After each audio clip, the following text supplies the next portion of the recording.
Aujourd'hui, c'est le projet que j'ai commencé en 2018 avec l'aide d'Alexis, euh, euh, qui est au final, c'est ça. Nous, ce qu'on fait, c'est en allant comme ça dans le Nord, on côtoie des écosystèmes exceptionnels. Et le meilleur exemple, c'est que en 2018, dans le fond, les grandes rivières que j'ai pagayées, la rivière Georges, entre autres, et la rivière Coroc, eux se jettent directement vers le nord. Et vous voyez ici, c'est justement une photo de la rivière Georges. De chaque côté de la rivière, il y a des forêts. C'est de la paissière à lichen, c'est des arbres qui sont mais c'est pas des petits arbres tout rabougris, c'est des arbres assez gros qui ont jusqu'à 20 cm, même parfois 30 cm de diamètre. Alors, c'est des vraies forêts continues. Par contre, c'est des forêts qui se rendent plus loin que la limite nordique des arbres. Alors, c'est justement au même endroit là, au Québec où la George et la Coroque permet d'aller échantillonner finalement des forêts qui sont à peu près entre 300 et 400 km plus au nord que la limite nordique des arbres, de la forêt continue.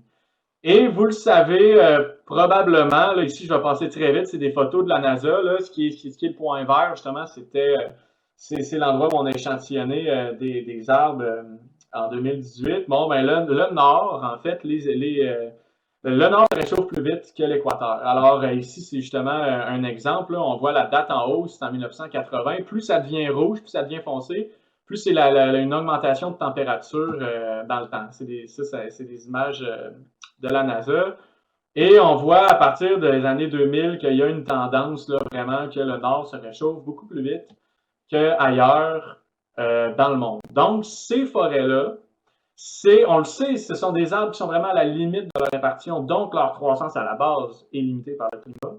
Mais en plus, le Nunavik, c'est un endroit, c'est un des endroits au Canada que le réchauffement climatique a été le plus important depuis les années 90.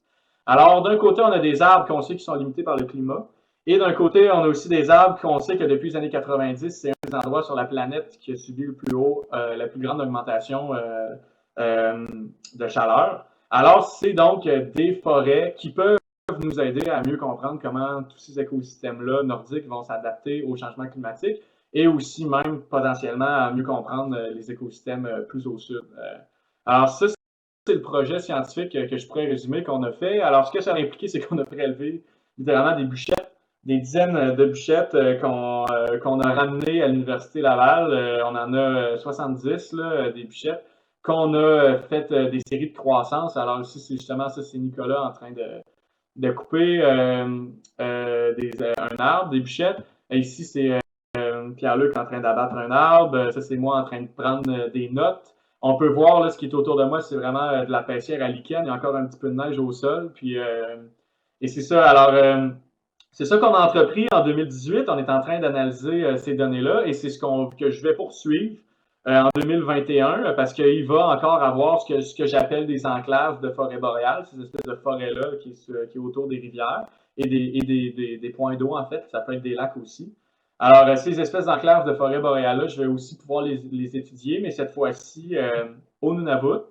Et cette fois-ci, je ne couperai pas des rondelles d'arbres, je vais prendre des carottes, ce qui va être beaucoup plus léger et beaucoup plus facile que la dernière fois. Mais ça, pour moi, ça a été un projet extrêmement stimulant que j'ai monté justement en parallèle à mon doctorat, qui a été de jumeler vraiment mes expéditions à la science que je fais avec Alexis puis avec David à l'Université Laval, dans le fond, qui est de l'écologie, qui est de la dendrochronologie. Et voilà, alors c'était un défi pour un jeune scientifique comme moi incroyable de devoir adapter une expédition qui est déjà quand même assez intense et de développer une méthodologie aussi, hein, une méthode qui est rigoureuse